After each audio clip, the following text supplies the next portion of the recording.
여러분, 안녕하세요. 오늘의 말씀의 밤 함께 시작하도록 하겠습니다. 주께서 말씀하신 대로 사라를 돌보셔서 사라에게 약속하신 것을 그대로 이루어 주셨다. 사라는 임신을 했고 하나님께서 아브라함에게 말씀하신 때가 되자 사라는 늙은 아브라함에게 아들을 낳아 주었다. 아브라함은 사라가 낳은 아들의 이름을 이삭이라고 지었다. 이삭이 태어난 지 8일째가 되자 아브라함은 하나님께서 자신에게 명하신 대로 이삭에게 할례를 베풀었다. 이삭이 태어날 때 아브라함의 나이는 100세였다. 사라가 말했다. 하나님께서 나에게 웃음을 주셨구나. 내가 아들을 낳았다는 소리를 듣는 사람들은 모두 나와 함께 웃겠지.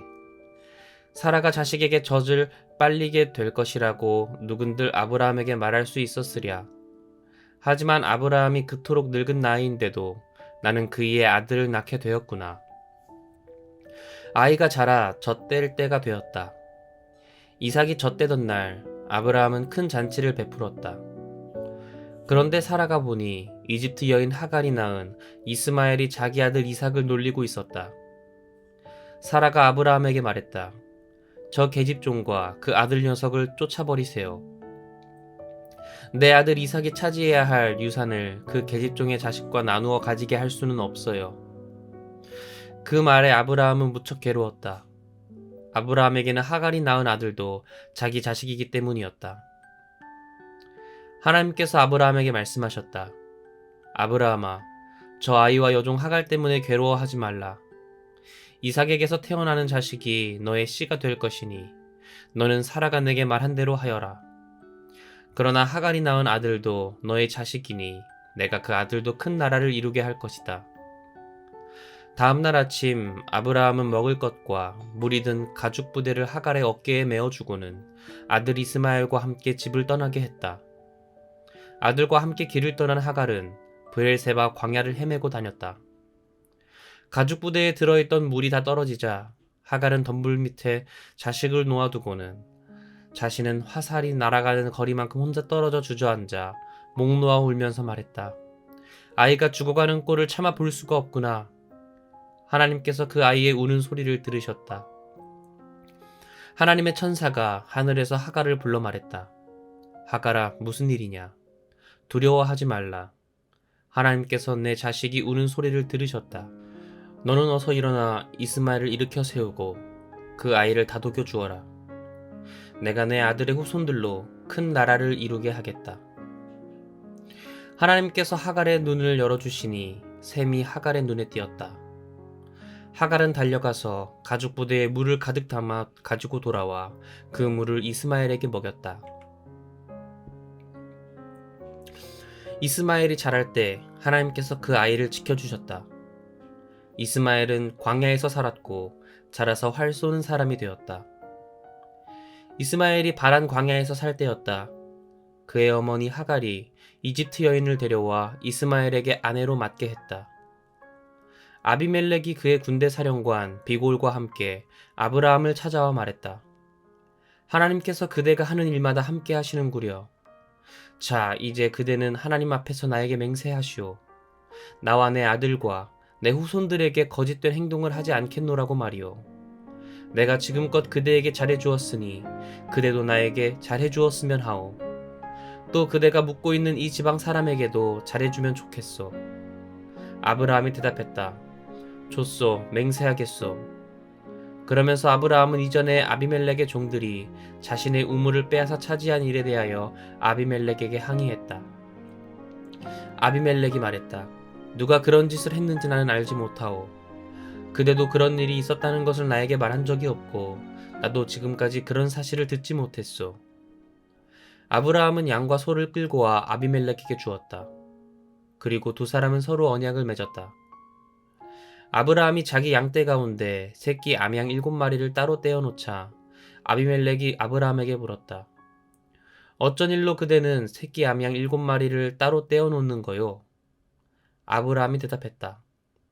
이 암양 7마리를 받아주시오. 내가 이 우물을 팠다는 증거로 이 암양 7마리를 드리겠소.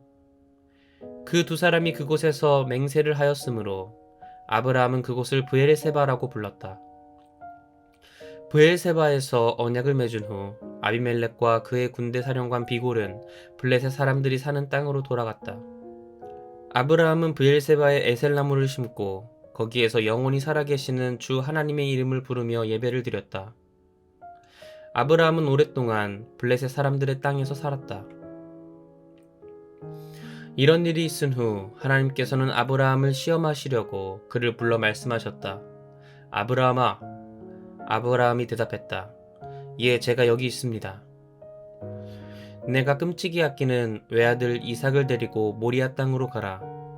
내가 지시한 그 산으로 가서 그 아이를 번제물로 바쳐라. 다음날 아침 일찍 아브라함은 나귀의 안장을 얹었다. 번제를 드리는데 쓸 장작을 준비하여 아브라함은 아들과 두 종을 데리고 하나님께서 지시한 산을 향해 길을 떠났다. 길을 떠난 지 사흘 만에 하나님께서 가라고 말씀하신 그 산이 멀리 아브라함의 눈에 들어왔다. 아브라함이 종들에게 말했다. 너희는 여기서 나귀와 함께 잠시 기다려라. 나와 이삭은 함께 저기로 가서 하나님께 경배를 드리고 돌아오마. 아브라함은 번제에 쓸 장작을 이삭에게 짊어지게 하고 자신은 불과 칼을 챙겼다. 그런 후에 아브라함과 이삭은 함께 산으로 올라갔다. 산으로 올라가던 중에 이삭이 아브라함에게 물었다. 아버지는 왜 불과 장작만 가지고 가세요? 번제물로 바칠 양은 어디에 있어요? 아브라함이 이삭에게 대답했다. 얘야, 걱정 말아라. 하나님께서 양을 마련해 주실 것이다. 두 사람은 계속 산으로 올라갔다. 두 사람은 하나님께서 가라고 지시하신 곳까지 다다랐다. 아브라함은 그곳에 제단을 쌓아 올리고 제단 위에 장작을 포개어 놓았다. 그러고는 아들 이삭을 꽁꽁 묶어 그 장작 더미 위에 올려놓았다. 마침내 아브라함이 칼을 들어 아들을 제물로 잡으려고 할 순간이었다. 바로 그때 주의 천사가 하늘에서 아브라함을 불렀다. 아브라함아, 아브라함아. 아브라함이 대답했다. 예, 제가 여기 있습니다. 주의 천사가 말했다. 그 아이에게서 손을 떼라. 그 아이에게 어떤 짓도 하지 말라. 내가 그토록 아끼는 외아들까지도 주저하지 않고 내게 바치는 걸 보니 네가 얼마나 나를 경외하는지 이제 알겠다. 아브라함이 눈을 들어 주위를 둘러보니 수양 한 마리가 가시덤불에 뿔이 걸려 꼼짝달싹 못하고 있었다. 아브라함은 그리로 가 수양을 끌고 와서 이삭 대신에 그 수양을 번제물로 바쳤다. 아브라함은 그곳 이름을 여호와 이레라고 불렀다. 이런 까닭에 사람들은 오늘까지도 주의 산에서 미리 준비될 것이다 라고 말한다. 주의 천사가 하늘에서 두 번째로 아브라함을 불러 말씀하셨다. 내가 나를 두고 분명히 맹세하노라. 내가 그토록 애지중지하는 외아들까지도 아끼지 않고 내게 바쳤으니 내가 내게 복을 내리겠다. 내 후손이 하늘에서 총총히 빛나는 별처럼 크게 번성하고 바닷가의 모래알처럼 많아질 것이다. 또 내 후손이 원수들을 쳐부수고 그들의 성을 차지하게 될 것이다. 네가 내 말에 복종했으므로 세상의 뭇 백성들이 내 후손으로 말미암아 복을 받을 것이다. 아브라함은 자기 종들이 있는 곳으로 돌아와 그들과 함께 그곳을 떠나 브엘세바로 돌아갔다. 아브라함은 브엘세바에서 살았다. 이런 일이 있은 지 얼마 후에 아브라함은 자기 동생 나홀이 아내 밀가와의 사이에서 여러 자식들을 두었다는 소식을 들었다. 나홀의 맏 아들은 우스이다. 그리고 우스의 동생들은 부스, 아람의 아버지인 그무엘, 게셋, 하소, 빌다스, 이들랍, 부두엘이다. 부두엘은 리브가의 아버지이다. 8아들이 모두 아브라함의 동생 나홀과 그의 아내 밀가 사이에서 태어났다. 또 나홀의 첩인 르우마는 네 아들 데바, 가함, 다하스, 마아가를 낳았다. 사라는 127세까지 살았다. 이것이 사라가 지상에서 살다 간 횟수이다. 사라는 가나안 땅의 헤브론, 곧 기럇 아르바에서 세상을 떠났다.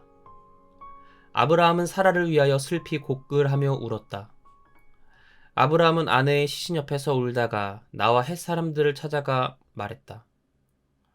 당신들도 잘 알다시피 나는 당신들에게 몸부쳐 사는 나그네에 지나지 않소. 이제 죽은 내 아내를 장사 지내려고 하니 당신들의 땅을 좀 파십시오. 헷 사람들이 아브라함에게 대답했다. 어르신, 우리 말씀을 들어보십시오. 우리는 평소 덕망 높은 어르신을 존경해 왔습니다. 어르신은 우리가 가진 묘실 가운데 가장 좋은 묘실을 골라서 고인을 잘 모시기 바랍니다. 어르신이 묘실을 쓰겠다고 하시면 우리들 가운데 누구도 마다할 사람이 없을 것입니다. 아브라함은 그 땅에 사는 헷 사람들에게 몸을 굽혀 절했다. 그런 후에 아브라함이 말했다. 당신들이 내 아내를 이 땅의 장사진에게 해주신다니, 그렇다면 제 말을 들으시고 소할의 아들 에브론에게 말을 좀 전해주시오. 에브론이 소유한 밭 끝자락에 있는 막벨라 굴을 저에게 팔라고 전해주시오. 값은 충분히 드릴 터이니 그 굴을 내 아내의 묘지로 삼도록 해주시오.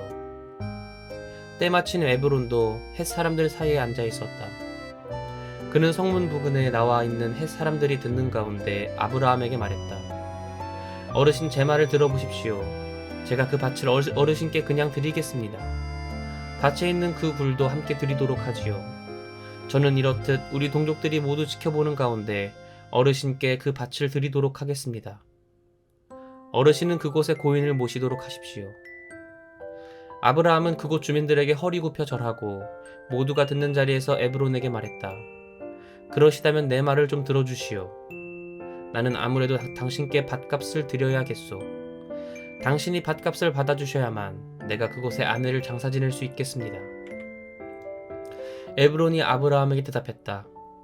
어르신, 제 말씀 좀 들어보십시오. 땅값은 은 400세겔입니다. 하지만 제가 어떻게 어르신께 땅값을 받겠습니까?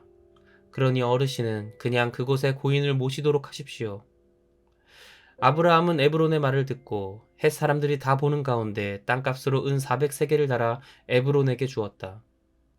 이리하여 에브론의 소유로 있던 마므레 앞 막벨라 땅과 그 땅 안에 있는 동굴과 또 그 밭 주위에 심어진 나무들이 모두 아브라함의 소유가 되었다. 성문에 나와 있던 헷 사람들이 모두 지켜보는 앞에서 그 땅이 아브라함의 소유가 되었다. 그 후에야 아브라함은 가나안 땅의 마므레 곧 헤브론 앞 막벨라 밭에 있는 굴에 아내 사라를 장사 지냈다. 이리하여 헷 사람들은 막벨라 밭과 거기에 있던 굴을 아브라함의 소유로 넘겨주었다. 이것은 하나님의 말씀입니다. 아멘. 오늘도 평안한 밤 되시고 전도사님과는 내일 보도록 하겠습니다. 여러분 안녕.